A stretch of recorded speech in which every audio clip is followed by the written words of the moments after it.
Man, it's been a great day, Clay, hasn't it? Uh, Great day. It's been a long day. That's Let's put fair. it that way. That's But fair. welcome back, everyone, to another episode of Tottenham Talk.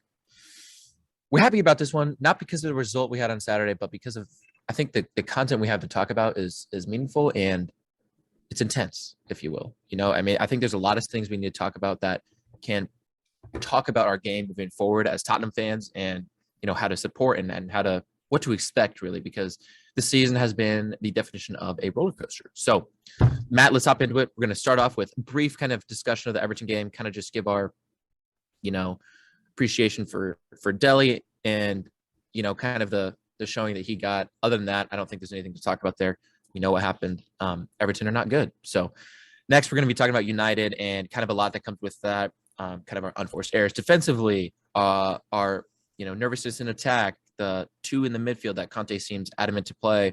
Is the club in free fall? And then finally, we'll kind of talk about Conte and what he wants to implement in the club and our thoughts on that. So let's kick it off with Everton, Matt. Okay. I really, obviously 5-0 game, great game, clean sheet, tons of goals.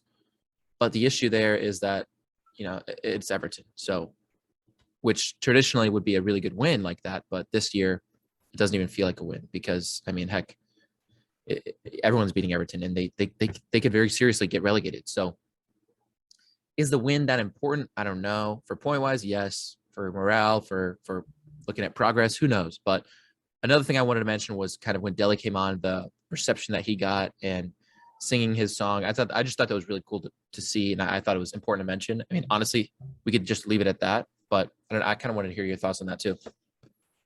It was nice. It was obviously nice seeing Delhi play at his old home stadium, but sad in a way as well because he's been with us for, a good amount of time and has definitely made a name for himself, under a Spurs kit. So, seeing him at Everton, it's kind of,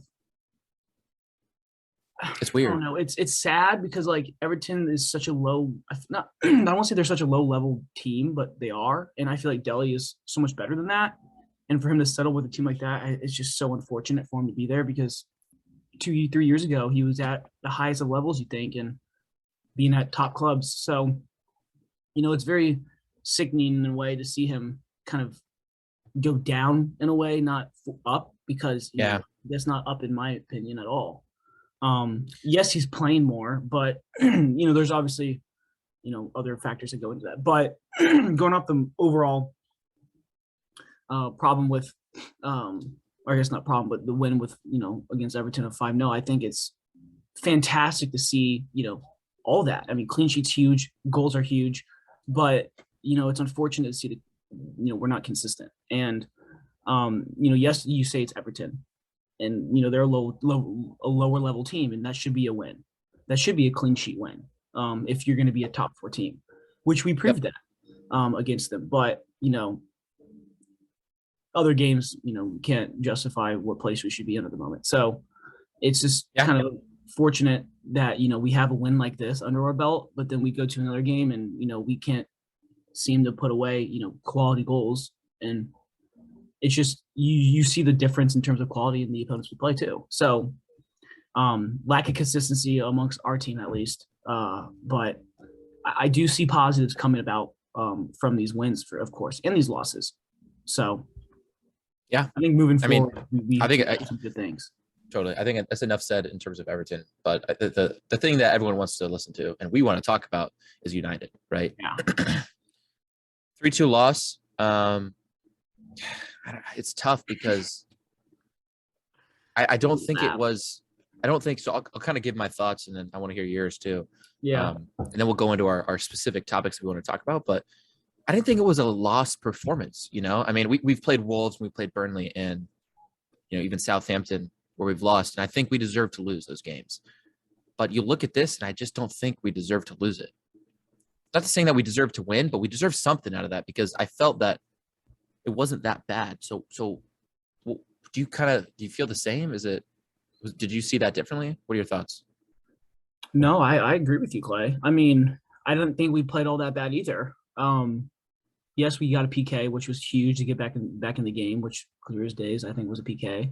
And then the own goal is just another gift. And, you have teams like Burnley and Watford who get goals like that and are able to hold on to that 1-1 draw, you know. And yes, the state of the club we're in, we want to win, of course. Conte wants to win.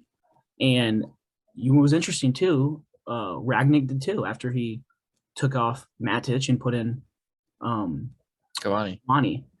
He was going for the win as well. And so it was interesting to see tactically what the managers were doing, but watching the actual game, you know, it's challenging because Son, I don't know where he was fine. But like Kane, I thought did more than what we expected of him. But there was just a weird dud. What's the word? Something was just holding us back to where we could just fluidly make quality attacking runs. I don't know what it was, but it was just something was not right. I don't know if it was the atmosphere we were in or what it was, but obviously it didn't help that Ronaldo just puts 3 in the back of the net. Like, what the hell? It is what it is. You take what you go with that, of course, but if you wanted to judge off of quality of play and how we did, I don't think we did all that bad. One thing I did think we lacked, and I think Conte really did well, or he tried showing this, is let's focus up now. I remember we after scored the second goal, he's like 71 minutes and we had 20 minutes left. He's pointing to his head like focus, like this is fight for top 4 right now, this win. And they wanted it more and looked like Ronaldo wanted it more to look like. Yeah, so I mean, like I think this is probably the weakest United team that we've seen in a long time. And I think Ronaldo beat us. I don't think United beat us. I think Ronaldo beat us. And okay, you can chalk that up to, all right, what else? What are we going to do? It's Ronaldo, arguably one of the best players in the world, if not the best ever to play. But at the same time, it's like the goals were preventable, right? So let's bring that to our first kind of topic, is the unforced errors that we saw. Of course, Bentancur had his worst game in a Spurs shirt so far by a mile, and he couldn't seem to keep the ball, and he couldn't seem to find the pass once we won it back. He did an okay job at winning it back. Not as good as he usually does. I thought Horbia did better in that department on Saturday, but every time he won the ball, he couldn't find a pass. And oftentimes he just gave it right back to them. It's simple unforced errors. And you look at the first goal where he's marking Fred. No one's really marking. Hoybia's marking the space between, I don't know, Dallo maybe played Fred, who then flicked it to Ronaldo. Hoybia's marking the space between Dallo and Fred, which is kind of like, what are you doing? And then Ronaldo is free. So if we have 2 midfielders, we can't have a guy marking space like that, right? Because Dyer can't afford to step up and man mark him like tight right then. I'll get to he needs to step when Ronaldo gets the ball. But so essentially, Hoybia's just kind of marking space, and he's in no man's land. Then you see Bentancur on Fred's back, which is good. Fred receives the ball and easily flicks it past him, which is like, come on, like that's like defending 101. Right. Do not let the ball get through you, right? You could say, oh, that's really tricky, but come on, it's Fred. You know what I mean? Like, you're letting Fred do that to you. So that's my irritation number one. And another thing too is like, I feel like in that tackle, like the difference between someone wanting it and not is, I feel like at that moment when Fred flicked it, we would have committed a foul, or someone should have committed a foul. It's so hard because no one was around Ronaldo, right? So that brings me to my second point is, once Ronaldo gets the ball, he takes a touch, has 5 to 10 yards between him and the next Tottenham player, which is Eric Dyer. And Dyer sets his feet and to take up a little bit of space. But it's Ronaldo here, guys. You got to step to that. You know exactly what he's doing. You got to step to that. Close that space down. Make his angles as little as possible.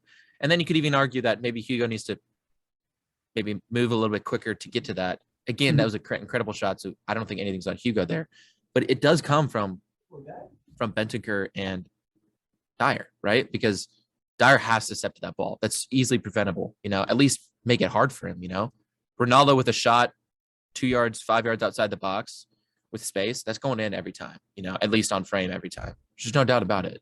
So super disappointing at the way that was scored. And everyone kind of just looked up like, well, what are we supposed to do about that? And honestly, we responded well. We did, because we started playing with a little more confidence. We kept possession. We were finding passes, being patient. But the issue then for me was the way in which we attacked, right? Like you got to attack to score goals, right? It's nice to pass the ball from Højbjerg to Bentancur to Dyer to Davies to back to Højbjerg, back to Dyer, but that's not going anywhere. That's not getting anything. You're not breaking any lines. You're not challenging them at all. And we have talented players, right? We have talented players who can find those passes. And when it's Conte, so we're going to attack with our wingbacks, right? And you have talented players in our wingbacks. I mean, maybe not the best. You could argue Doherty definitely gets upgraded. I'll get to Reggie, but you look at Reguilon and he'd take a touch forward and then turn and pass it backwards. And there was no bravery. There was no ambition in the way that we attacked until it was too late, right? And I have such a big issue with that because it doesn't matter who we're playing. We did it against City. Why can't we do it against United? I know they were playing a little bit of a lower block because they always had the upper hand, but man, you got to it's Reggie on Dallo. Are you telling me he can't outpace him? He can't at least try to give him a little bit of a challenge because Dallo was easily just sitting off and comfortably defending him, So that was a big issue of mine. But looking at our other unforced errors with the other goals, Matt, let's move on to the second goal we got scored on, which again was Ronaldo, and how Reguilon was a terrible freeze frame of the offsides checking where Reguilon is just behind the entire line. And not only is he not the left back, which outside backs need to be higher than the center backs, but he's the wing back. So he should be even higher than all three of our center backs. And he's the lowest one. Just a lapse of judgment. And you know what? If you're gonna hold him on sides, then for goodness sakes, track him. Right. And he got the easiest run in. It's one of the easiest goals Ronaldo's ever going to score. So it's just another gift to the team, right? It's not like they outplayed us and it's just ping, ping, ping, bang. What are we going to do? I mean, it was just simple unforced errors.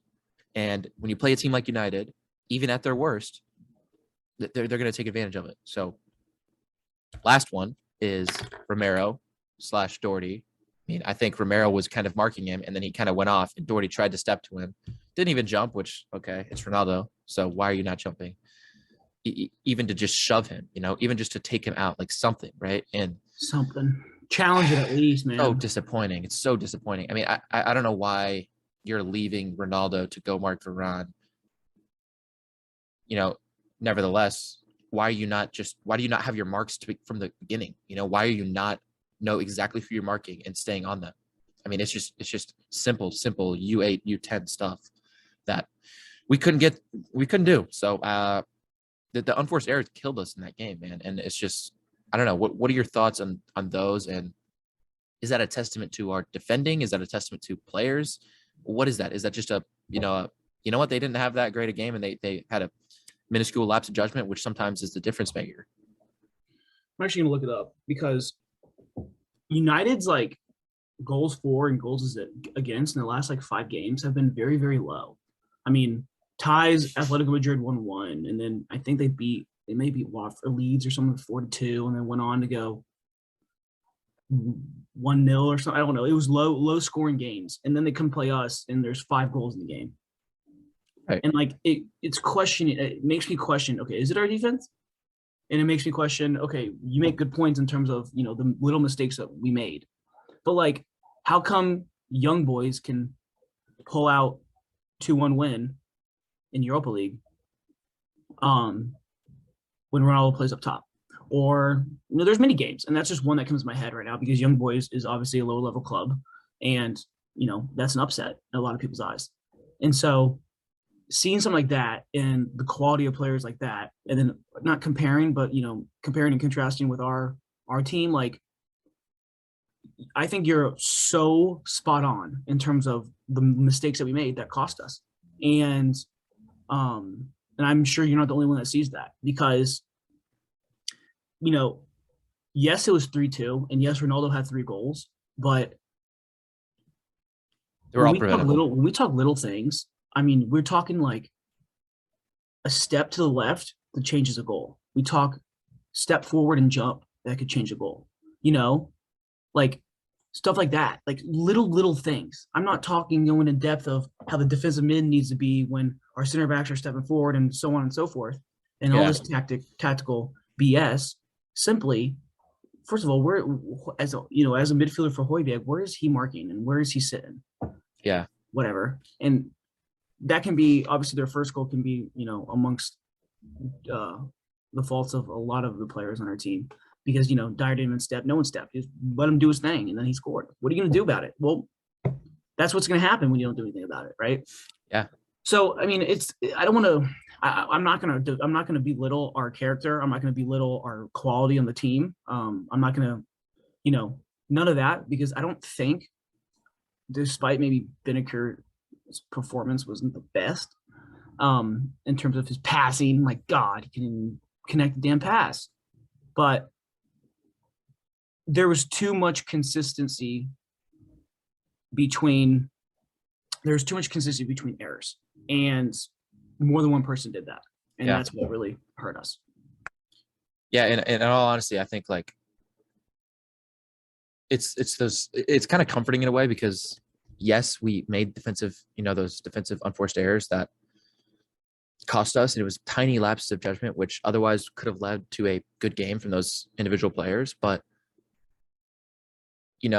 so that's a good thing because it's a very easy fix. It's not a massive tactical issue or lack of skill issue. Like it's not like Dyer's not capable of stepping to that ball. It's not like Romero's not capable of keeping his mark. It's not like Bentancur's not capable of properly defending Fred and pushing him the way he's facing. It's not like Reggie's not capable of seeing the line, or tracking his man. It's those little things that you just gotta clean up, right? But the good news is I think that's progress on a lot of the goals we've been scored on in the past against teams, especially if you look at maybe the last game against United. It's like, heck, you know what I mean? It was not even close. It was not even a competition, And I think it's interesting though, like how the 2 times we played United, they've scored now 3 goals each time against us. Yeah, but what I'm saying is last time, like it was almost like, oh my gosh, like we're just nowhere near them, And now it was like, and this time it was like, okay, this tiny unforced errors that are such an easy fix. They're so fixable. It's like, come on, where maybe next season when we have more time and with Conte and maybe a couple upgrades here and there, then that's not an issue. So let's move on to kind of the second thing I wanted to talk about, which I think you kind of hinted at a little bit, was the way in which we attacked, which is, I say nervous. I'm not sure if that's the way. Timid, maybe. Is better. Everything. We second guessed everything. There's no bravery. I mean, when we started watching Tottenham, the bravery we had in attack and the will to just go. And if you score 5, we're going to score 6. I don't care. We're playing our game. One of my biggest pet peeves is when a team, granted, it depends on who you're playing, but when a team that like we are arguably better on paper than United was, at least the team they played, right? Mm-hmm. And I wouldn't disagree with that. The reason if we're changing our game to fit them every time, it's just I can't stand it. Play our game, make them adjust to us, let us go with it, let us be brave, stuff like that. And we just didn't have that at all. So I kind of mentioned it earlier. You got Reggie and Doherty. Doherty did a little bit better, and you could kind of see that with his confidence that he's been gaining the last couple of weeks. But every time Reggie got the ball, I mean, he's the fastest guy in the field. Maybe next to Ronaldo. He's the fastest guy in the field. And you're telling me that he can't beat Dallo, one-on-one? Or he can't even try, until it's too late? What are you doing, man? Like, you start trying that early on, that's an immediate thing that Dallo has to be clicked in for 90 minutes, not just the last 20. So some of this, too, I feel like is lack of IQ. I don't think so. IQ. I mean, these guys have been playing this game for so long. That's one of the reasons we bought him, right? Is you look at the highlights of Reggie and the way he – so the question is then, what is it, right? Like, you bring up, like, what is it? And I think that every sports game, call it football right now, football's played on a 6-inch pitch between your ears, right? And I think this Spurs team has an epidemic of mental weakness almost because of 4 managers in 1 year and so many ups and downs. And it's just, there's no consistency at anything, right?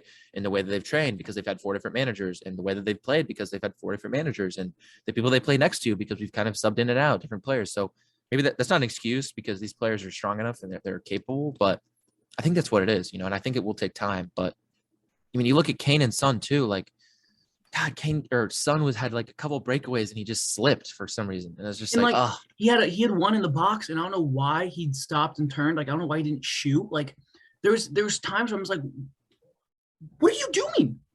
This is not the Son I know. Rip that mother effing ball. Like, what? Come on. Like, what is going on? Yeah, totally. So, it's like, take the shots. Why are we waiting? we're looking for the perfect pass, and that's a classic when you're playing a big game, and it happens in youth soccer all the way up to the professional, obviously.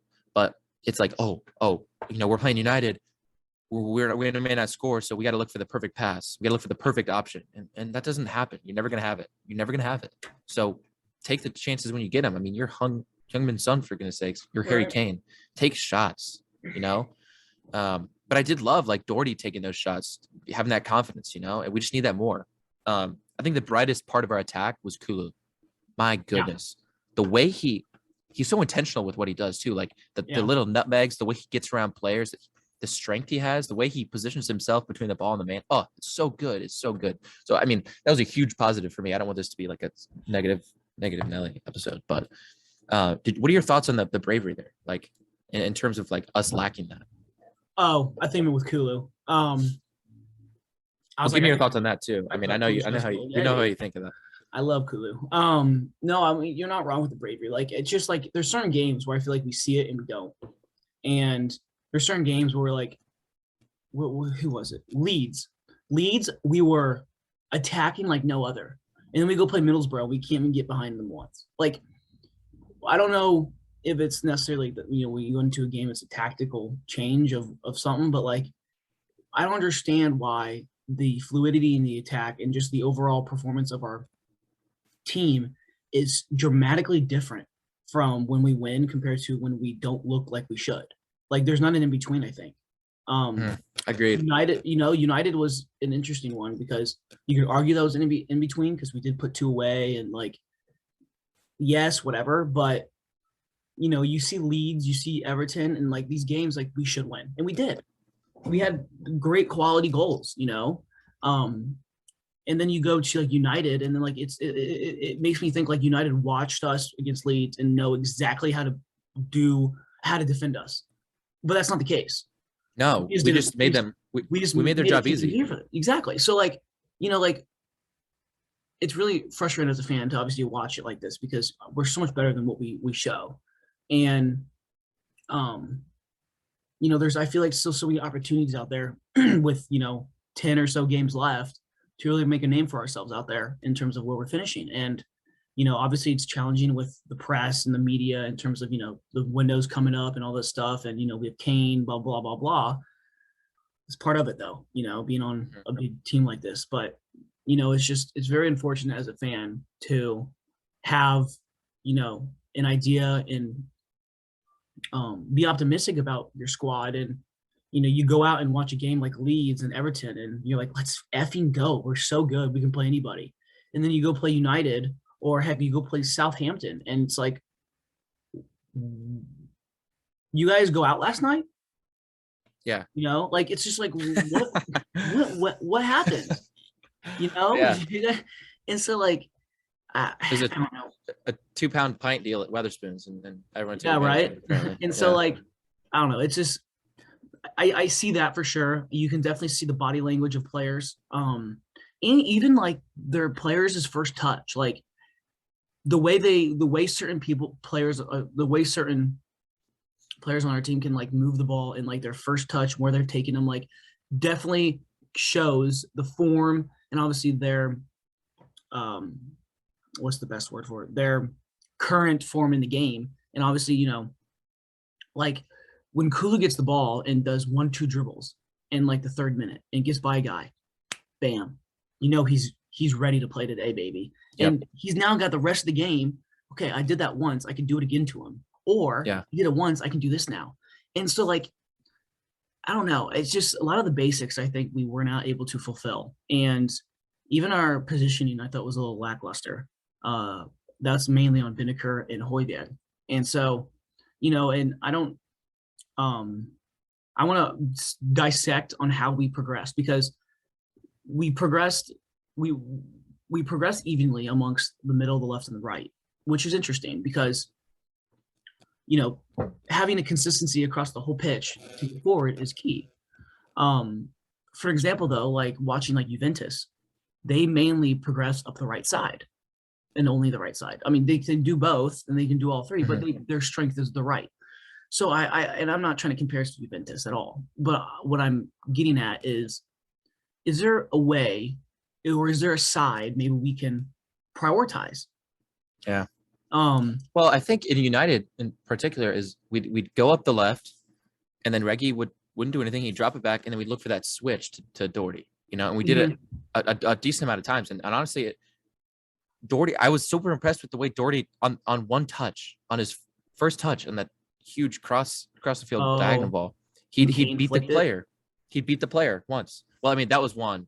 That was just a I know what you're specific. talking about. But like he like be confident with it, And it's like, well, why are we not, using that as evenly, And I felt like typically we do attack pretty evenly, but I don't think we did against United because it was pass to Reggie, wouldn't do anything, pass it back, Would you maybe pass to Doherty. But see? usually Part of me also thinks that there's a lack of chemistry amongst our team I don't know if within I'd the say squad. that.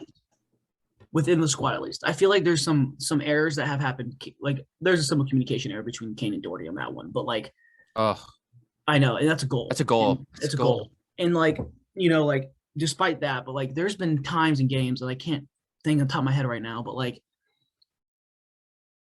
it's almost we get to a point where I get this vibe that everyone looks up to Kane and everyone just follows Kane because he's just the name. And he's the guy. So the ball's just gonna get dumped in the box. The 88th minute ball's dumped in the box, dumped in the box. There's not a strategic way of build-up play when we get into a point of we need a goal. And obviously Kane's the guy for that. I get that. But it's this vibe I get off of our team when we play and we're not playing well. It's almost like we'll let Kane do it. Or he'll get the ball, take a touch, dribble, shoot, or he'll get the ball, play out wide, and then we'll do something and lose it. But like it does feel like when Kane is having an off game, like the entire attack is just correct. Just the whole team's off. I think the whole squad's off. Yeah, you look at it like essentially we made three mistakes defensively, and they all led to goals because Ronaldo's clinical, right? It's gonna happen when you play Ronaldo. But at the same time, it's like we really only made like 3 mistakes, Like other than that, we defended decent. Like, they didn't get a ton of opportunities. And like Ronaldo had more like the entire team shots pretty much. Like 5 shots. It was like so Ronaldo, no, I think Ronaldo had 5 shots. Ronaldo had 8 shots. 8 shots, 5 on target. Right. So it's like it's I don't know what that is or and how another thing too because that really frustrated me is Jadon Sancho being as much of a threat as he was. That really frustrated me because watching in the past, like with United and stuff, even you can even say with Ronaldo in this too, he hasn't even been playing well and then puts a hat trick on us. Like, what the hell? But like, even like, Jadon Sancho and then Pogba now playing that central cam role is a little different. Like I was very frustrated we couldn't capitalize on, I think, some of those weaknesses. And Sancho's good on the ball, don't get me wrong, but he made a major mistake when he let up the PK. And you take advantage of that, stuff like that. And, I think it's very sad to see he's a good player, and I'm not trying to belittle him, but he's really not done much in the season for United, I think, as much as I think people thought he would. Yeah. And him and Ronaldo, and I just think we got burned too easily by them when we shouldn't have. Right. I don't know. It's a very tough take because I mean he's a good player. I'm not saying Sancho's not a good player, but I mean when United goes and plays, against Wolves and whatever, and it's 0s or whatever, what are we doing differently than Wolves are defensively? Like why is it that easy, for them to get by and score 3 like that? I think scoring 3 goals in a Prem against a team like us, I'll take that back, and scoring 3 goals against a team in the Premier League is not easy to do, especially when it's this individual player. To where we say it's these small fixable mistakes, and I want to believe that, and I do believe that, but like. It's those small little mistakes when you look at Kane flicking it when Doherty's right there. It's a small communication mistake. Yeah, I mean, And I think we were that's all the reaction we screaming. get. It's like, are you effing kidding me right now? Like, what is going on? So I don't want to Yeah. belittle the team at all, and bring down a morale of the team, because I do think we did not play that bad, but obviously there's things that we need to fix going forward. I'm curious to know how we'll play against some of the Well, other top teams. Even Arsenal's a team now that I'm curious to know how we'll do against. plus, I mean, all the players listen to our podcast, so it's important we don't That's true. shit on That's true. them too Exactly. much. Well, Doherty called me the other day and was like, "Hey, man, I'm sorry. I should have had that." I was like, "Hey, it's Kane's fault, not yours." And he was like, I was "You're like, right." hey, I You know got what I'm you. saying? And what you're like, So yeah, yeah, and I'm sure I'll talk to Doherty later today, but we'll see. He's it's the typically Matt, pretty busy. it's the Matt to Matt connection. Yeah, the Matt connection, and so I'm curious to know what we'll do in the future. But I am pretty confident now, because we've seen Doherty more now in the last two games, and he's put in some decent shifts. And I think that's definitely a promising side, because Emerson has not produced at all. And Yeah. I think Doherty is really setting a name for himself to that side for maybe a year or two or so into the summer. And who knows who we'll get if we offload Emerson or not. We'll see. But I'm very So curious on that. And totally. like another thing too that you have to realize is we're in a moment of building. And so not everything's going to be perfect for us. We're not going to be like Liverpool and expect to win 4-0 every game, or City and win, blah, blah, and so on and so forth. But obviously under Conte, we want to win and we want to kill the game early. I get that. But with that, I think we have found a very, very solid position for Kulu. I think we have found a very solid position for Reggie, or not Reggie, for Cess. no, Davies, and the back with Romero and Dyer. I think the chemistry there is pretty solid. If it is, just throughout time, it just takes time. I'm saying improvements there would be great too, but Yeah, totally. I think we're seeing a lot more positives than majority would think. And we're getting some depth here too. So, you have Binniker who comes in and Kulu who come in, who've now played against two top clubs, who probably have never even thought twice of playing against in their life, have now stepped on their stadium and played twice. Think about that. And, Kulu has made a name for himself against both teams. And so he obviously has a little bit more of a confidence booster there. But I don't want to be lenient on our guys, because we have to win. But at the same time, like a lot of these new guys, I guess it's only two of them. But if you want to give Binniker a little slack, it is his first time at Old Trafford, and who knows what that can do to someone. But It's just an off game. It was an off game. It is what it is. We move on. But it's a very valuable loss to think about, especially because I wouldn't even be, even if I was a United fan, I wouldn't be like, oh wow, we're so good, because that game, if Ronaldo doesn't play, theoretically that's 2-0, right? Yeah, totally. But that's obviously not the case, right? So yeah. It's interesting to see, I guess viewpoints on United fans and see if they play well, because I don't think both teams. I think both teams were fine. No one was impressive. Ronaldo was impressive. That's it. Yeah, That's literally that's literally the game. It could be Ronaldo 3 points. To your point of like we're kind of building something, and it's taking time, and it wasn't terrible performance, like you said. And there are positives, like with Kulu, and our backline starting to get more consistent together. Obviously a bad example, but it's we're yet to turn the corner on the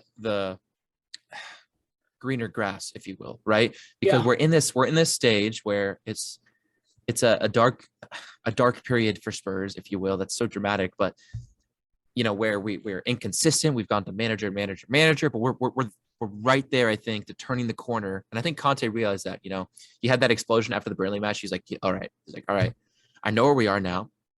I can see some things start to progress, but we're not there yet, and we're not at the level that I need us to be. We're not at that level yet, and that's okay. Hold each other accountable, because winning is like win or die is his mentality, and I love it. But it's patience, and it's going to take time, and it sucks as a fan sometimes, because you want that to come in and have an instant impact. But I do think we are right there. If we can come out with a 5th place this season, with Europa League, and then we get back this summer, I think we are in a great place to challenge for the league next year if they back Conte like he wants, and rumors suggest that they will. Then again, we know Levy. I'm not going to speculate about that because there's no point to.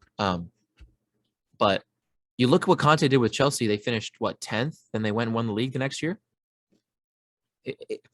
He's capable of it. Conte's our best option right now, and there's rumors he's going to walk right now. I don't know. It's so hard. It's all speculation, but I think we're sitting good with this guy. We haven't turned the corner yet. And it's just like, I think we'll know when we do, and I thought we turned the corner with City, but obviously we weren't there yet.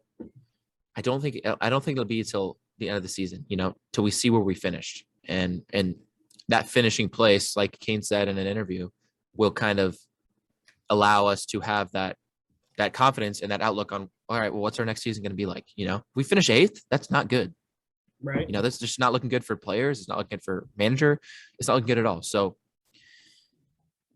this Conte ball, if you will take time to implement, and it'll take improvements. So for now, it's game by game. It's really game by game. I mean, there's 10 weeks left, maybe about in the season. And we need to take it game by game and see what we can do. It's not going to be, you can't look ahead to the next 2-3 games. You can't look ahead to the stuff like that. So take our time, be patient, and we gotta clean up those little mistakes. And I think if we do that, we can have a successful rest of the season. I don't think it's feasible to be top 4, but who knows? It could very easily come down to Arsenal, the North London derby. Yeah. I mean, heck, what a way to end the season. So I think it's a good episode, though. I think it's important to talk about the things we did, and I think we mentioned some good points. But we got a big game coming up on Wednesday against Brighton, and Brighton's lost their last 5 games. So a lot of people say Dr. Tottenham's going to come and cure their losing streak, but I don't know. I'm not confident about it. I've stopped being confident about our games beforehand, but I'm excited because I think every game is a new opportunity for players to show that they care and to show Conte that they're here and they mean business. So including Kane, including Son. I do want to mention about why I think Son is struggling right now. And it's like he's kind of playing a left cam for Conte. He's not really playing winger, he's playing like a little more centrally, which he's not used to. Yeah. And I think that's kind of hard for him to adjust to because he's never played something like that. And he has 360 degrees now to worry about. But I think it'll take time for him to adjust. And once he does, I think it could be deadly. So be wary of that and just have patience with him as well. Because I think you're on something for sure. I think we know how him good on Son his is. footwork, man, has been critical. Yeah. M's did that almost go through? Because it did. That would be nuts. You know what I'm saying? Like, I know exactly what you mean. So we just got to give him – this whole thing is going to take time. Conte hasn't even been here for a year. We need time. I mean, the reason we were thriving with Poch is because everyone was so familiar with everything. They knew this. They knew the mentality on the practice grounds. They knew the mentality going before a game. They knew exactly what they needed. It was just – and we need that right now. So I hope we can get Conte to come. No need to panic until Levy doesn't back us this summer. If then we have another episode to talk about. But until then, keep supporting. Hope for those 3 points each game. And as always, come on, you Spurs.